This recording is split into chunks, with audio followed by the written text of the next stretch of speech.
언제나 우리에게 은혜를 주시는 하나님 아버지, 거룩한 주님의 날, 주님의 성전 가운데 나와 예배드리게 하심을 감사드립니다. 놀라운 하나님의 은혜가 이 시간 성전을 찾는 모든 성도들 가운데 임하게 하여 주옵소서. 이 나라 이 땅을 사랑하시는 하나님 아버지, 세계적인 갈등과 대립이 깊어지는 이 시대 가운데 되게 하시는 하나님의 은혜를 이 나라 이 땅 가운데 허락하여 주옵소서.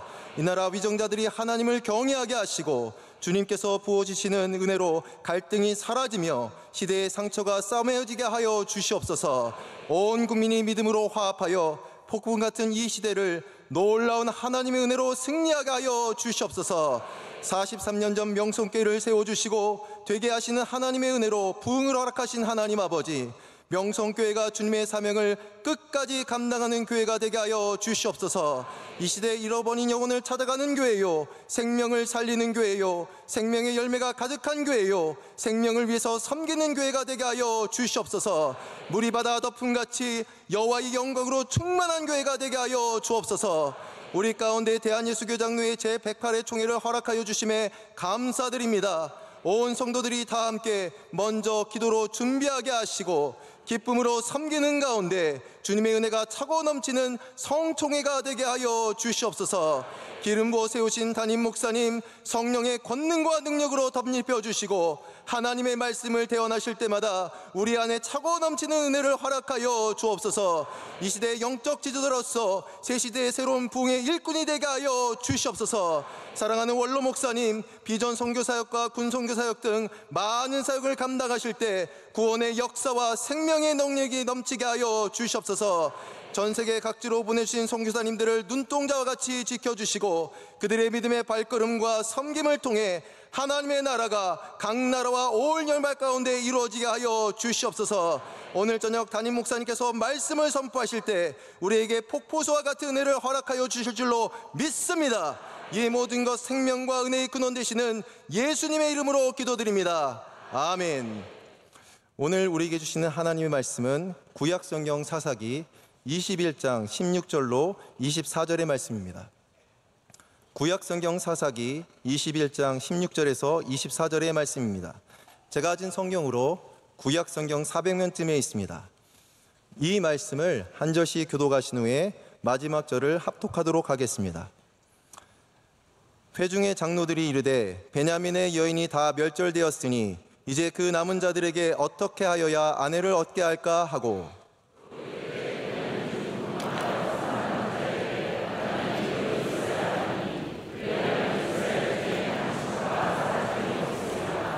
그러나 우리가 우리의 딸을 그들의 아내로 주지 못하리니 이는 이스라엘 자손이 맹세하여 이르기를 딸을 베냐민에게 아내로 주는 자는 저주를 받으리라 하였음이로라 하니라.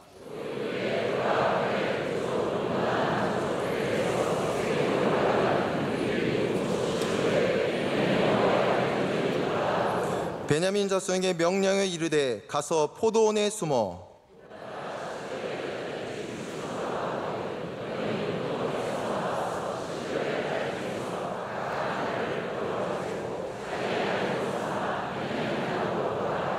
만일 그의 아버지나 형제가 와서 우리에게 시비하면 우리가 그에게 말하기를 청하건대 너희는 우리에게 은혜를 베풀어 그들을 우리에게 줄지니라. 이는 우리가 전쟁할 때 각 사람을 위하여 그의 아내를 얻어주지 못하였고 너희가 자유로 그들에게 준 것이 아니니 너희에게 죄가 없을 것임이니라 하겠노라 하매.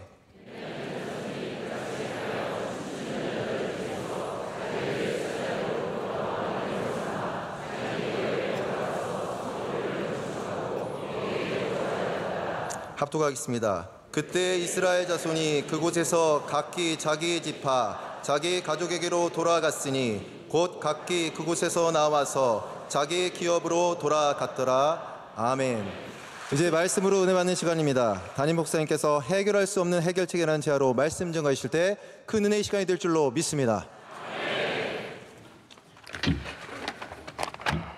저는 어려서부터 추리소설이라고 하는 거 많은 분들이 읽으시겠지만 추리소설을 좀 좋아했습니다. 코난 도일이 쓴 아서 코난 도일이 쓴 셜록 홈즈 늘 너무 재밌다. 어떻게 이렇게 될 수 있을까? 재밌게 읽었던 기억이 나고요.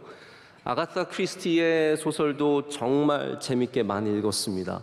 다양한 배경들과 다양한 내용들이 있습니다. 우리 한국의 이건 뭐 좀 다른 얘기인데 추리소설 시장이 다른 나라에 비해서 좀 작대요. 우리나라가 추리소설을 많이 쓰지 않고 소비는 조금 하지만 주로 일본 추리소설이라든지 굉장히 다른 것들을 좀 많이 읽는다고 합니다. 이게 우리나라의 어떤 민족성과 관련이 있는지는 잘 모르겠지만 서양은 추리소설을 굉장히 좋아합니다. 영국 같은 경우에는 신부 브라운이라고 하는 파더 브라운이라고 하는 아주 유명한 탐정 시리즈물이 있습니다. 근데 이 책을 쓰신 분이 원작자가 체스터턴이라고 하는 신학자입니다. 이분은 체스터턴은 정통이라고 하는 오르토닥스라고 하는 아주 중요한 책을 쓰셔서 이 오르토닥스가 나중에 C.S. 루이스에게도 굉장히 많은 영향을 미친 그러한 체스터턴이라고 하는 분이 쓰신 책이 그런 시리즈물이 파더 브라운 신부라는 그러한 추리소설도 있습니다. 저는 그래서 왜 신학자들이 왜 이러한 신앙을 가진 사람들이 추리소설을 잘 쓸까 생각을 해봤더니 성경의 구조와 비슷합니다. 성경이 어떻게 보면은 추리소설을 읽는 듯한 느낌이 있습니다. 제가 왜 이렇게 말씀을 드리냐 하면요. 추리소설의 특징이 무엇일까요? 누구도 해결할 수 없는 난제, 도대체 범인을 알 수 없고 도대체 누가 어떤 일을 했는지 알지 못하는데 이 탐정이, 이 주인공이 나와서 그것을 조사하기 시작합니다. 그래서 셜록 홈즈가 기가 막히게 범인을 찾아내고 이 브라운 신부가 신비할 정도로 범인을 찾아내면서 우리 그 장면에서 무릎을 딱 치게 되죠. 여러분 성경도 이와 비슷한 관점이 있습니다. 우리가 아무리 인간이 생각을 해내도 답을 찾지 못하는 겁니다. 우리가 아무리 노력하고 애쓰고 도대체 뭘 어떻게 하면 인간의 문제가 풀릴 수 있을지, 우리 가정의 문제가 어떻게 하면 풀릴 수 있을지, 내 삶의 구원의 문제를 내가 어떻게 해결할 수 있을지 아무리 찾고 탐구해도 우리는 결코 찾아내지 못하는 거죠. 그런데 하나님께서 우리에게 답을 주시는 겁니다. 우리에게 주신 답이 무엇입니까? 열심히 하면 잘 산다입니까? 아니죠. 우리 성경이 우리에게 주는 답은 딱 하나밖에 없습니다. 예수 그리스도를 믿으면 구원받는다는 것입니다. 우리 인간의 문제를 우리 인간이 해결할 수 없다는 것, 우리가 그토록 아무리 찾고 들여다보고 뒤집어보고 다 헤쳐보고 1번부터 100번까지 다 세워서 신문에 봐도 결국은 범인을 찾지 못하는 것처럼 우리는 우리 인간의 문제를 해결할 수 없다는 겁니다. 오직 하나님께로만 돌아가는 것, 하나님께 돌아가는 것이 우리 인간의 해결책이고 예수 그리스도만이 우리 인간의 문제를 해결하실 수 있으십니다. 사사기의 마지막은 바로 그러한 것들을 보여주고 있습니다. 이 마지막에 일어나는 수많은 사건들, 베냐민 지파가 거의 몰살당할 뻔하다가 여기 600명이 림본 바위에 숨어서 살게 되었는데 그들에게 길르앗 야베스에 400명의 처녀를 주고 나중에 오늘 말씀에 나오는 것처럼 실로에서 예배드리는 처녀를 납치하여 자신의 아내들로 삼는 이 기가 막히고 코가 막히고 또 뭐가 막힐 수 있을까요? 말도 안 되는 이런 해결책을 내어놓는 것이죠. 이게 인간이 하는 일입니다. 우리 인간이 하는 일은 이러한 더 악하면 악했지 절대로 선할 수 없는 해결책을 내놓고 이거를 통해서 뭔가를 해결해 보려고 하는 겁니다. 사사기는 그렇게 해서 마지막 절에 어떻게 끝납니까? 24절과 25절은 너무나 다른 이야기입니다. 우리가 오늘 본문의 마지막으로 읽은 24절은 그래서 베냐민 사람들이 여자들 데리고 가서 성읍에 가서 자기 성읍을 짓고 살았대요. 그 다음에 이야기가 뭐 잘 살았다 못 살았다도 아니에요. 25절 말씀 우리 읽지 않았지만 다 함께 한 목소리 읽겠습니다. 그때에 이스라엘의 왕이 없으므로 사람이 각기 자기의 소견에 옳은 대로 행하였더라. 아멘. 이게 결론이지 않습니까? 우리가 우리의 문제를 해결하기 위해서, 우리의 상황을 타개하기 위해서 수많은 대답들을 내놨지만 그것들이 다 무엇이었으면 우리의 소견에 좋은 대로 행한 것밖에 안 되는 겁니다. 진정한 답이 될 수 없다는 거죠. 사사기의 결론이자 우리에게 주는 메시지는 하나님이 우리의 왕이 되시는 것, 우리가 하나님의 뜻을 따라야만 이 땅에서 살 수 있다는 것, 이 땅에서 회복할 수 있다는 것을 오늘 우리가 다시 한번 기억하는 저녁이 되기를 간절히 소망합니다. 여러분, 무엇이 여러분 인생의 답입니까? 여러분 인생의 해결책이 무엇입니까? 우리 자녀의 해결책이 무엇입니까? 우리 중학생들, 애들 안녕, 살아있니? 네, 이럴 땐 또 열심히 인사합니다. 네, 사랑합니다, 축복합니다. 네, 우리 얘네들 어떻게 해야 얘네들이 잘 클 수 있을까요? 우리 대학부원들도 수련회 갔다 와서 얼마나 피곤할 텐데 앞에 앉아 있는 거 부담스러워. 자도 돼요. 괜찮아. 네. 자는 사람 이름만 적으면 되니까. 네. 여러분, 우리 청년들에게 줄 수 있는 해답이 무엇입니까? 이 복잡한 시대에, 이 다양한 문제가 있는 시대에 우리가 어떤 답을 줄 수 있겠습니까? 아마 각각 다른 해답들이 있을 겁니다. 경제 전문가는 경제 전문가의 해답이 있을 것이고, 과학자는 과학자의 해답이 있을 것이고, 수많은 사람들이 각기 해결책을 갖고 있겠지만 제가 돌아보면 진정한 해결책은 없습니다. 무엇이 진정한 해결책입니까? 여러분, 예수 그리스도만이 진정한 답이 되십니다.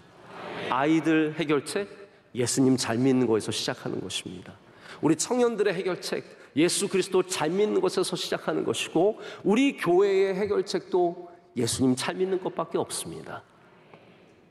제가 어떤 교회에 갔더니 교회에 구호가 적혀 있어요. 큰 교회고 유명한 교회인데, 교회가 답이다, 이렇게 다 곳곳에 붙여놨어. 교회가 답이다. 우리도 늘 교회에서, 우리 명성교회에서 늘 하는 게 그거잖아요. 우리도 늘 교회가 답이잖아요. 원로 목사님의 설교 늘 마지막에 뭐가 해답이에요? 예수님이랑 교회밖에 없잖아요. 우리도 사실은 교회가 답이라는 분명한 믿음을 갖고 있지만 우리 그렇게 적어놓지는 않았습니다. 이 교회는 엘리베이터에도, 복도에도, 사람들 들어오는 문에도 교회가 답이다라고 적어놨습니다. 여러분, 솔직히 한번 가슴에 손을 얹고 생각해 보세요. 정말 교회가 답이라고 생각하세요? 진짜 교회가 답이라고 생각하세요? 저는 아멘을 강요하고 싶지 않습니다. 왜냐하면 여러분 가운데는 단 한 번도 교회가 답이라고 생각해 보지 않았던 분들도 많으실 것이기 때문입니다. 속으로는 글쎄요, 제 인생의 답은 돈인데요, 제 인생의 답은 성공인데요, 제 인생의 답은 예뻐지는 건데요, 제 인생의 답은 운동 잘하는 건데요, 이런 다양한 답들이 있을 수 있습니다. 근데 여러분, 왜 교회가 답이 될 수밖에 없습니까? 우리 인간이 만들어내는 것이 답이 될 수 없기 때문에 하나님이 만드신 교회가 답이 되어야 된다는 것이죠. 이 무너져가는 세상에 가치관이 얼마나 뒤죽박죽이 되었습니까?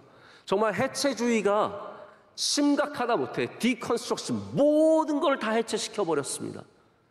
부모가 무엇입니까?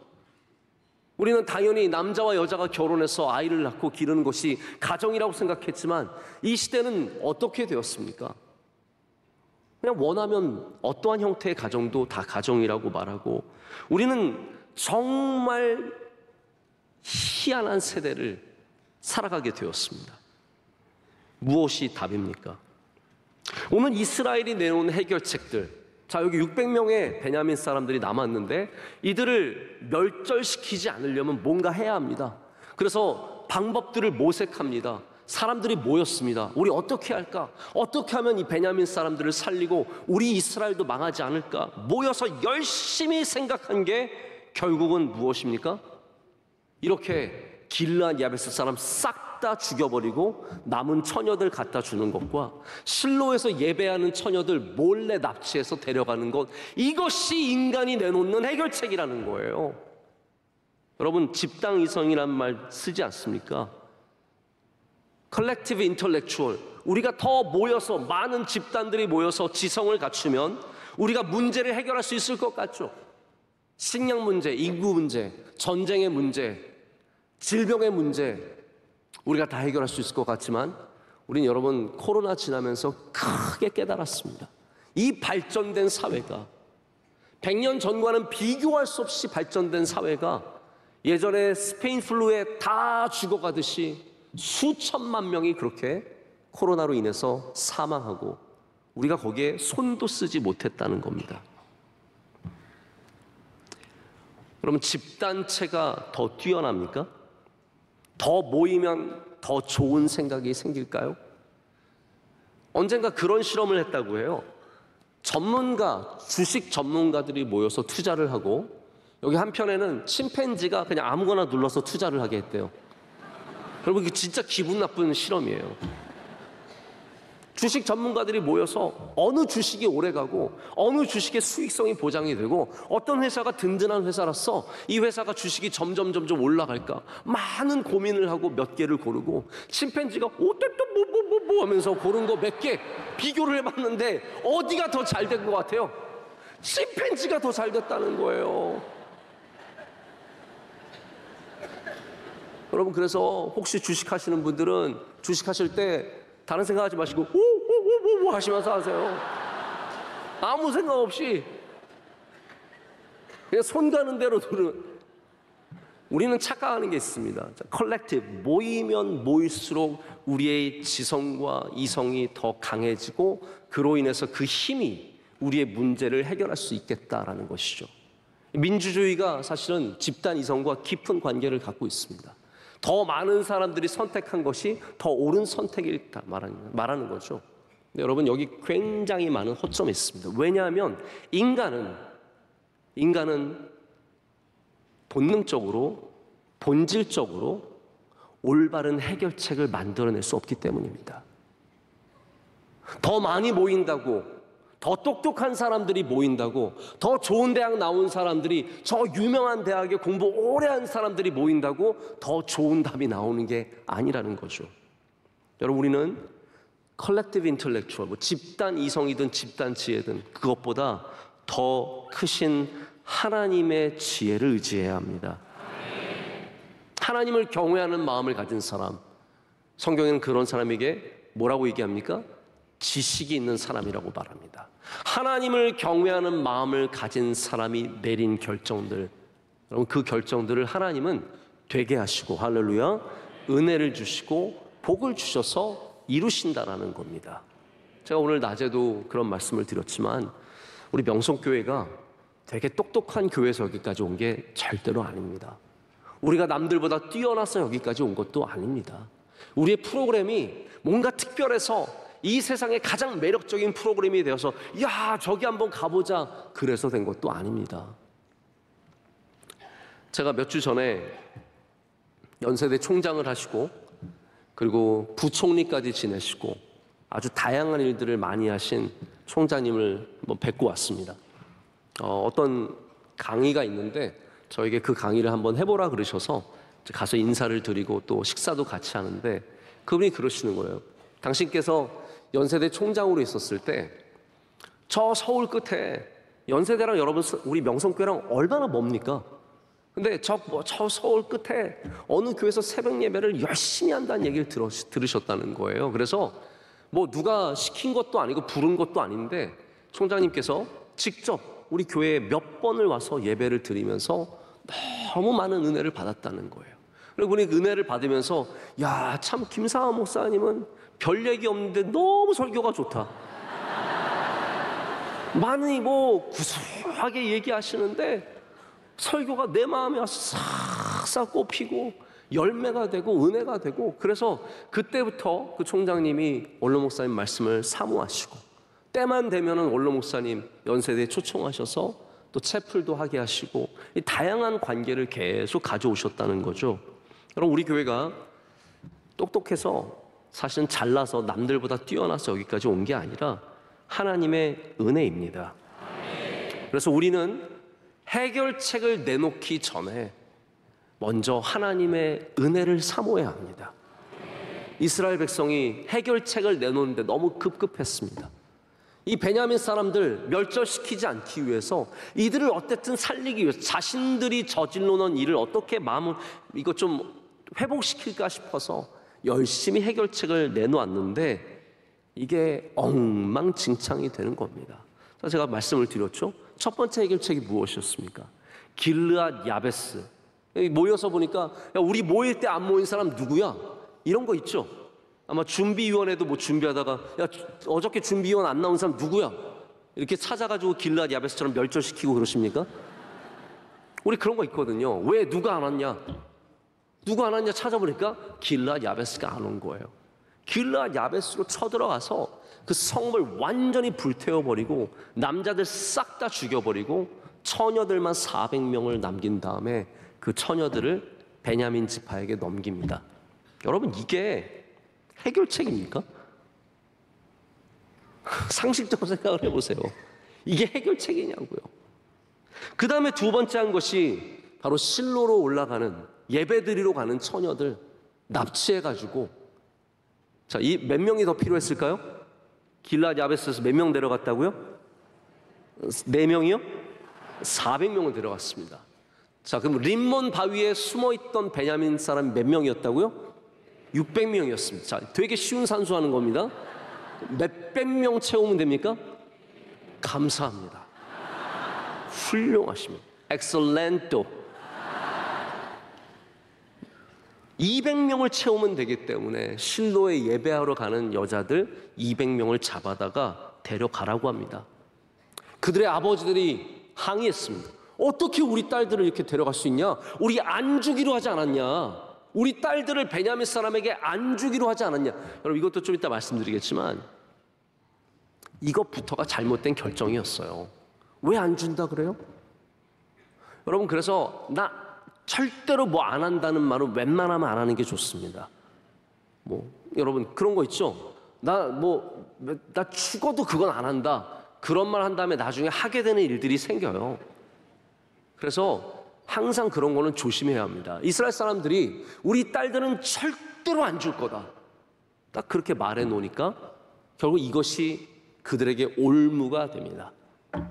아버지들이 항의하죠. 우리 딸들 안 주기로 하지 않았습니까? 이들이 결국 하는 말이 뭐예요? 그게 이제 22절에 나오는 말씀이에요. 자, 한번 22절 말씀 다시 보실까요? 우리 다 같이 한 목소리 읽겠습니다. 만일 그의 아버지나 형제가 와서 우리에게 시비하면 우리가 그에게 말하기를 청하건대 너희는 우리에게 은혜를 베풀어 그들을 우리에게 줄지니라. 이는 우리가 전쟁할 때에 각 사람을 위하여 그의 아내를 얻어주지 못하였고 너희가 자의로 그들에게 준 것이 아니니 너희에게 죄가 없을 것임이니라 하겠노라 하매. 이스라엘이 생각한 것이 무엇입니까? 그들이 맹세했다는 겁니다. 자기 딸들을 주지 않기로 맹세했기 때문에 주게 되면은 죄를 범하게 되는 것입니다. 그래서 만약에 부모나 형제나 누가 와서 항의를 하면 자 봐라 너희가 자의로 주진 않았지 않느냐. 너희가 그냥 마음의 결정에서 준 게 아니라 빼앗긴 거니까 괜찮은 거야. 여러분 이게 위로가 되겠으며 이게 해결이 되겠습니까? 최선입니까? 차선입니까? 아니면 차악입니까? 뭐라고 말할 수 있을까요? 제가 볼 때는 최선도 차선도 차악도 아니고 최악입니다. 최악의 결정을 내리는 것이 바로 우리 인간의 모습입니다. 우리는 아니라고 생각하고 싶겠죠. 목사님 그래도 우리는 그 정도는 아닙니다. 근데 여러분 우리의 본질이 그렇다라는 겁니다. 우리는 지혜롭게 무엇인가를 결정하는 것 같지만 우리 인간은 문제를 스스로 해결할 수 있는 능력이 없기 때문에 점점 문제를 더 만들어갈 뿐입니다. 21장 3절의 말씀을 우리 한번 전장인데요. 이 말씀을 다시 한번 좀 읽어보면 좋겠습니다. 다 함께 읽겠습니다. 이르되 이스라엘의 하나님 여호와여 어찌하여 이스라엘에 이런 일이 생겨서 오늘 이스라엘 중에 한 지파가 없어지게 하시나이까 하더니 이스라엘 사람들은 어떠한 말을 하고 있습니까? 원망의 소리죠. 왜 하나님 이렇게 하셨습니까? 라고 묻고 있는데 이 일은 하나님께서 하신 것이 아니라 그들이 스스로 자초한 일이었습니다. 우리 인간의 약함과 악함 속에서 죄악됨이 드러났습니다. 그래서 이스라엘은 베냐민을 죽이려고 일어났고 길앗 사람들을 죽였고 실로에서 여인들을 빼앗아 갔습니다. 가장 근본적인 문제도, 사사기의 가장 근본적인 문제도 하나님을 떠난 것에 대한 문제였고요. 그렇게 생긴 문제를 해결하고자 할 때도 이들은 여전히 하나님을 떠나 있었습니다. 여러분, 우리가 해결책에, 잘 들어보십시오. 여러분의 삶의 문제 해결책에 예수 그리스도의 은혜가 묻어 있지 않으면 우리는 어떤 문제도 해결할 수 없습니다. 우리 인간의 지혜만으로 되지 않습니다. 여러분, 모든 문제에, 모든 해결책에 예수 그리스도의 은혜가 묻게 하십시오. 기도하시고 주님을 의지하시고 내 힘으로 안 된다는 걸 일찍 하나님 앞에 고백해야 합니다. 하나님, 이거는 제 마음대로 안 돼. 제 힘으로 안 됩니다. 우리 자녀 내 힘으로 안 되고, 우리 교회 제 힘으로 안 되고, 저도 제 힘으로 안 됩니다. 하나님 의지해야 된다는 것이죠. 우리 인류에 수많은 문제가 있지 않습니까? 요즘에 우리 여름의 날씨가 이렇게 무덥고 또 겨울의 날씨가 따뜻하고 이런 다양한 문제들, 지구 온난화라고 얘기하고 있습니다. 여러분, 이거 우리가 언제부터 경고를 하고 있습니까? 그런데 해결될 기미가 보이지 않습니다. 해결될 것 같으세요? 우리가 뭐 좀 차량 줄이고 이게 뭐 해결될 것 같습니까? 인구 절감의 문제, 인구가 이렇게 팍팍 줄어가고 있는 이 고령화 에이징 소사이티의 문제를 어떻게 해결하겠습니까? 아이들 낳지 않는 이 시대의 문제를 어떻게 해결하겠습니까? 정부가 해결할 수 있다고 생각하십니까? 저는 솔직히 이거 정부가 무슨 안을 내놔도 해결할 수 없는 문제라고 생각해요. 뭐 어떤 분은 애 낳으면은 5천만 원 준다라고 얘기를 하는데 모르겠어요. 5천만 원 받으려고 애 낳는 사람이 몇 명이나 될까요?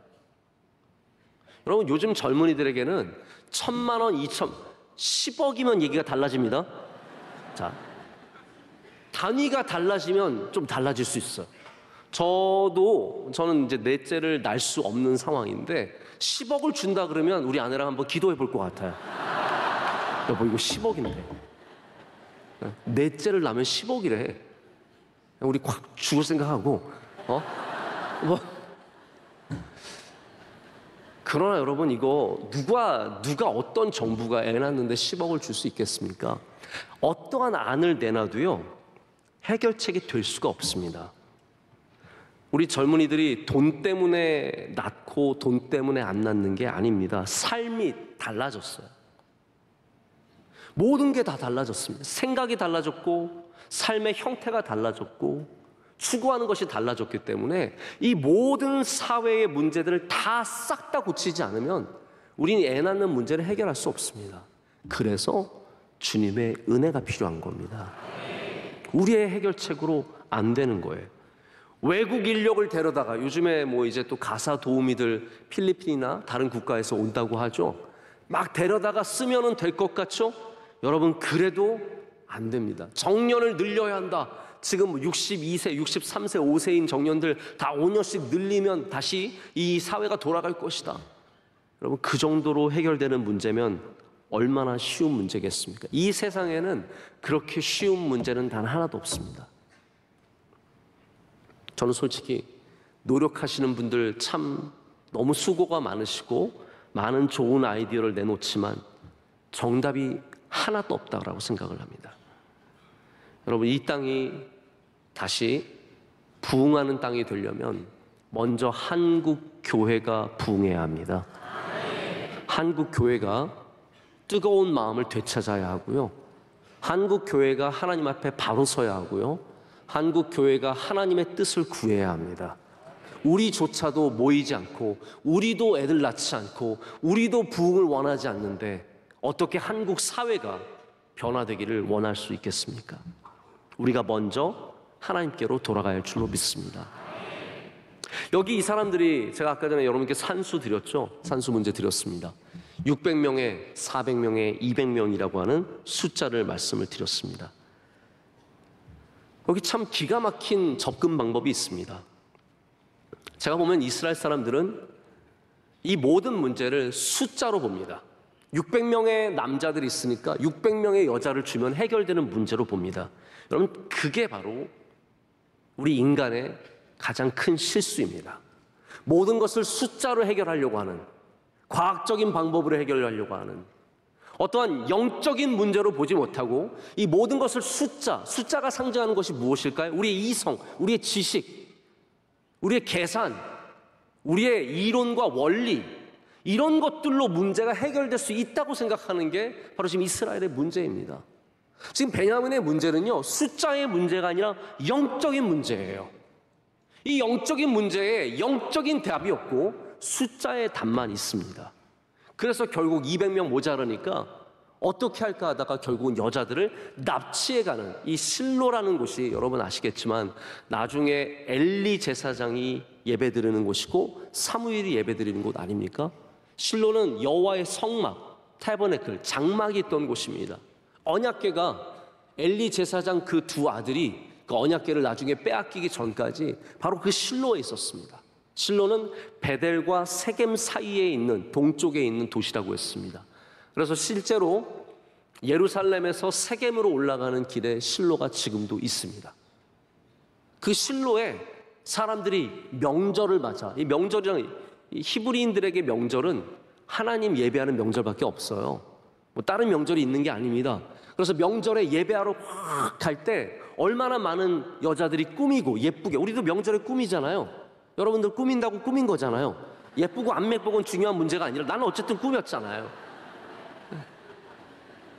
이 이스라엘의 여자들이 다 예쁘게 꾸며가지고 거기로 갈 때 베냐민 사람들이 포도원 뒤에서 씹어가지고 쑥닥쑥닥, 나는 제 3번, 저 왼쪽에서 네 번째 제 됐고, 이렇게 해서 우다다닥 뛰어나가서 걔네들 데리고 가버린 겁니다. 여러분, 예배하러 가다가 납치당하고 내가 원하지 않는 남자와 산다는 것이 얼마나 끔찍한 일입니까?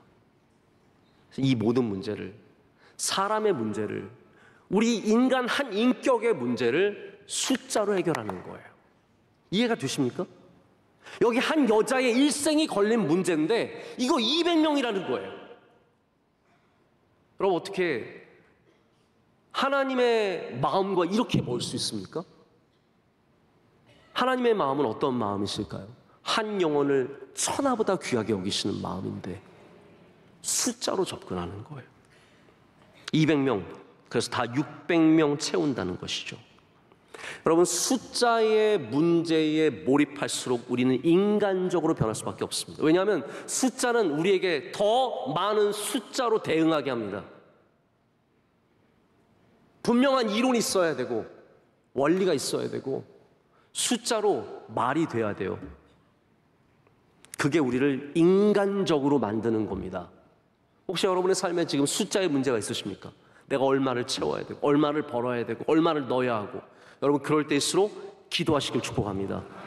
숫자의, 인간의 문제가, 바로 이성의 문제가, 지식의 문제가 우리를 덮칠 때 우리는 그 안에서 하나님이 주시는 지혜로서 바로 영적인 문제로서 전환시켜야 합니다. 그렇지 않으면 숫자의 문제에 인간적인 답밖에 안 나오는 것이죠. 그러다가 실수하고 잘못 선택하고 잘못된 길을 이스라엘처럼 걸어가게 되는 겁니다. 숫자의 문제에 빠졌던 사람이 바로 가룟 유다입니다. 예수님께 향유옥합을 깨어 드릴 때 가룟 유다는 무엇으로 왔습니까? 그것을 주님께 드리는 아름다운 예물로 보지 않고 얼마로 봤어요? 300데나리온으로 봤잖아요. 저거를 팔아서 300데나리온으로 가난한 자들에게 나눠주면 얼마나 좋습니까? 이게 딱 숫자의 사람의 모습이에요. 여러분, 교회 다니시면요, 숫자의 사람이 아니라 은혜의 사람이 되셔야 합니다. 교회 다니면서 숫자가 머리를 날라다니면 안 됩니다. 은혜가 여러분의 머리를 덮고 있어야 합니다. 그래야 교회 안에서 시험 들지 않고 잘못된 길로 가지 않고 여기서 가룟 유다처럼 주님을 팔아버리는 일이 생기지 않는 겁니다.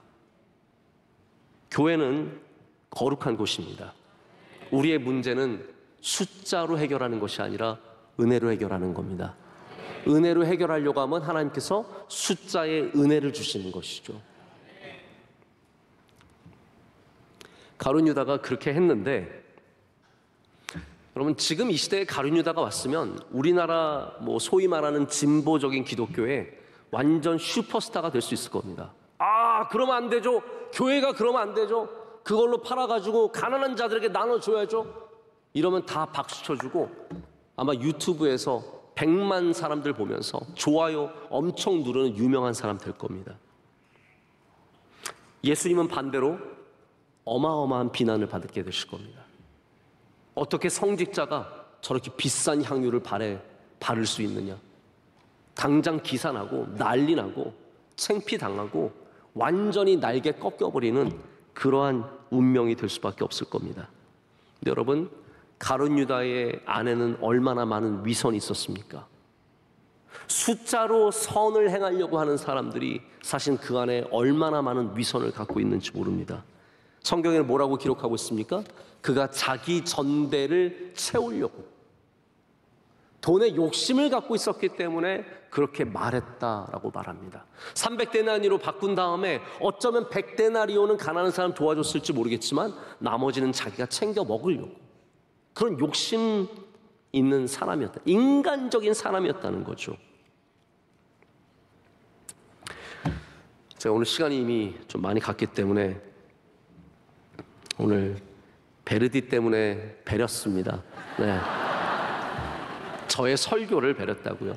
찬양은 오페라는 너무 좋았고 제가 시간이 이제 얼마 남지 않아서 말씀을 좀 정리를 하고 맺어야 될 것 같습니다. 좀 다양한 얘기를 하고 싶었는데 제가 드리고 싶은 말씀이 뭔지는 이해가 되시죠? 네. 이해가 안 되셔도 가슴으로 받아들이시면 됩니다. 네. 지금 숫자에 예민하신 분들은 몇 분인데 몇 분 설교했는데 네. 숫자가 아니라니까요. 교회는 은혜라니까요. 은혜. 네. 숫자를 지우시길 축복합니다. 네. 오늘 며칠인지 모르셔야 돼요. 삶 속에 몇 시인지 몇 시인지 몇 살인지 집사님 몇 살이세요? 몇 살이더라 내가. 우린 좀 단순해져야 합니다. 할렐루야. 자, 해결책을 앞뒀을 때는 어떻게 해결할 수 있을까라는 생각이 들 때는 굉장히 단순해지셔야 합니다. 하나님 앞에 단순해질수록 우린 더 하나님께서 기뻐하시는 해결책을 찾을 수 있습니다. 숫자, 머리를 막 굴리기 시작하면 점점 문제는 복잡해집니다. 근데 우리가 하나님 앞에 단순해져서 이것을 나와 예수 그리스도 안의 문제로, 영적인 문제로 여기면 우린 굉장히 단순한 해결책들을 찾을 수 있습니다. 어린아이들이 하루에 98번 새로운 시도를 한다고 합니다. 제가 저희 아이들 봐도 그래요. 뭐 안 해봤던 걸 뭐 희한한 걸 합니다. 얼마나 자주 웃느냐 하면 113번 웃는데요. 많이 웃는 거죠.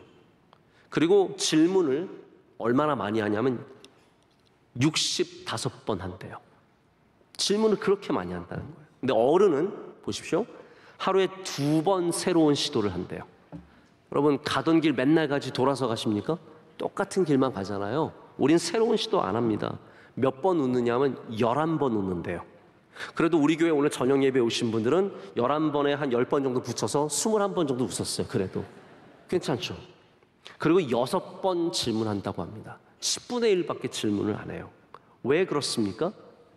우리가 너무 복잡해지고 우리가 너무 익숙해지고 너무나 굳어버려서 우린 더 이상 어린아이처럼 하나님 앞에 단순하지 않기 때문입니다.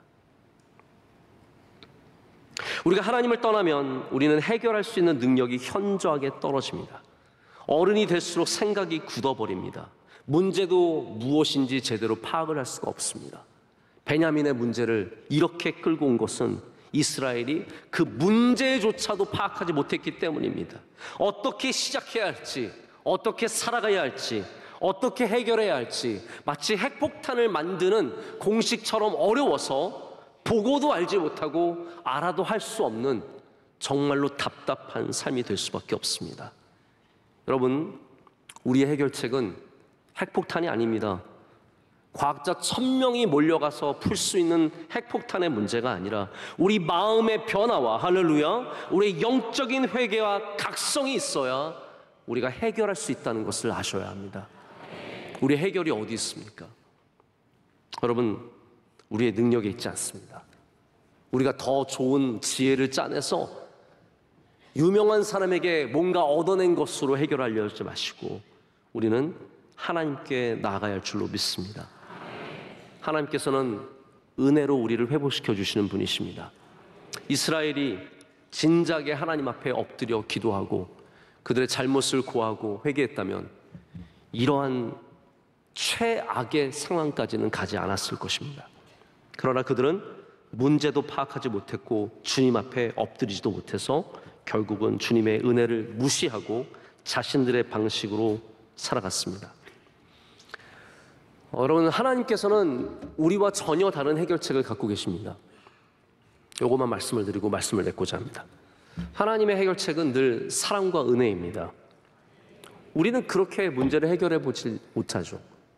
근데 하나님께서 일찍이 우리 인간을 율법으로, 징벌로 혹은 보상으로 우리 삶을 다스릴 수 없다는 것을 아셨습니다. 그래서 우리에게 바로 은혜이신, 사랑이신 예수 그리스도를 보내주셨습니다.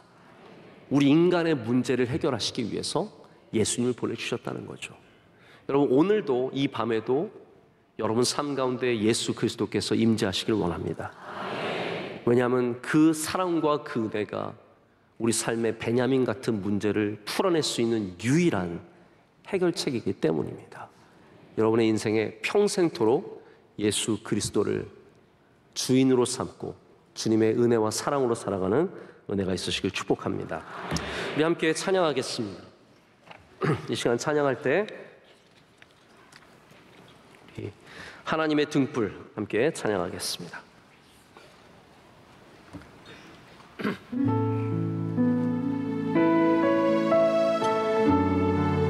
우리 어두운 삶 속에 우리의 빛을 비춰주시는 분 하나님밖에 안 계시고 우리 보이지 않는 이 답답한 인생에 우리를 해결해 주시고 길을 보여주시는 것은 주님의 사랑의 등불, 주님의 은혜의 등불인 줄로 믿습니다. 우리 다 함께 찬양하실 때 주님의 밝은 빛이 여러분의 삶의 어려운 곳에 비춰주시고 또 해결되는 은혜가 있으시길 간절히 소망합니다. 우리 함께 찬양하겠습니다. 긴 어둠 속에 다시 한번 합니다. 긴 어둠 속에 함께 우리 시간 함께 주님께 간절히 기도하는 시간 갖겠습니다. 하나님, 나의 삶 속에 이렇게 오래된 어둠이 있습니다.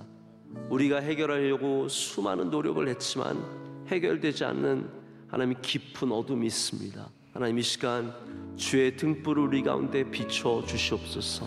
예수 그리스도의 빛이 비치게 하시고 하나님, 우리로 깨닫게 하시고 변화되게 하시고 회개하시고 돌아오게 하셔서 하나님, 우리 안에 있는 이 수많은 베냐민의 문제가 주님의 은혜로 해결될 줄로 믿습니다. 주의 빛을 비춰 주시옵소서. 대한민국 위에 비춰주시고 명성교회에 비춰주시고 우리 가정에 비춰주시며 나의 삶 가운데 비춰주셔서 하나님, 주의 빛을 의지하며 승리하는 주의 종들이 되게 하여 주시옵소서. 주님을 붙잡게 하여 주시옵소서. 영적으로 거듭나게 하시고 각성하게 하시고 회개하게 하셔서 하나님, 내 삶에 있는 수많은 산적한 문제들이 해결되는 저녁이 될 줄로 믿습니다. 주여 오셔서 도와주시옵소서. 주여 오셔서 은혜 내려 주시옵소서. 우리 두 손을 들고 주여 삼창 기도하겠습니다. 주여 주여 주여. 하나님 아버지, 시간 주님 앞에 나왔습니다. 하나님, 우리의 무력함을 불쌍히 여겨주시옵소서. 하나님, 우리의 문제를 해결할 수 없는 수많은 문제, 하나님 아버지, 내 안에 있는 인생의 문제를 해결할 수 없습니다. 하나님, 나의 죄의 문제를 내가 해결할 수 없습니다. 하나님, 나의 욕심의 문제를, 하나님 나의 부족함의 문제를 해결할 수 없사오니 주여 이 시간 오셔서 저로 성령 충만케 하여 주시고 아버지 은혜를 사모하게 하여 주시며 하나님 앞에 기도로 나아가게 하여 주옵소서. 주여 불쌍히 여주시며 이 시간 주의 빛을 비춰주시옵소서. 아버지 하나님, 이 땅에 주의 빛을 비춰주시옵소서. 주의 성도들의 삶, 수많은 어려움과 올라가고 속에 살아가는 풍랑과 아파하는 수많은 어려움 속에 있는 주의 성도에게 주의 은혜의 빛을 비춰서 구원하여 주시고 하나님 벗어나게 하여 주시고 빠져나가는 은혜를 허락하여 주시옵소서. 하나님, 이 시간 올려드리는 찬양과 기도 속에 주님 임재하여 주셔서 우리의 마음을 움직여 주셔서 하나님, 단순히 이성으로 푸는 문제들이 아니라 우리의 지성과 과학으로 푸는 문제들이 아니라 하나님 앞에 기도함으로 문제를 풀어가게 하여 주시옵소서. 주여 주의 성령을 이곳에 부어주시옵소서. 주의 사랑하는 성도들 다 성령 충만케 하여 주셔서 하나님 주신 감동이 있게 하여 주시고 삶 가운데 눈물의 기도가 있게 하여 주시며 말씀의 능력이 있게 하여 주시고 예배의 복이 있게 하여 주셔서 하나님 주님께서 반드시 이 문제들을 해결해 주시옵소서. 주여 은혜 내려주시고 긍휼히 여기시며 불쌍히 여기시며 축복하여 주옵소서. 하나님 옆에 나오는 자들마다 문제 해결함을 받고 하나님께서 주신 은혜로 거듭나면서 새로워지며 놀라운 역사를 경험하게 해주시옵소서. 하나님 오늘 예배 가운데 함께 해주시며 주님께서 복받으시고 하나님께서 함께 하시는 복받는 예배가 되게 하여 주시옵소서. 아버지 하나님 눈물의 기도를 다 들어주시옵소서. 간절한 기도 응답하여 주시옵소서. 자복하고 엎드리고 주 앞에 나왔습니다. 하나님 내 모든 것을 주 앞에 내려놓습니다. 저를 고쳐주시고 새롭게 하시고 은혜를 도와여 주시며 역사하여 주시옵소서.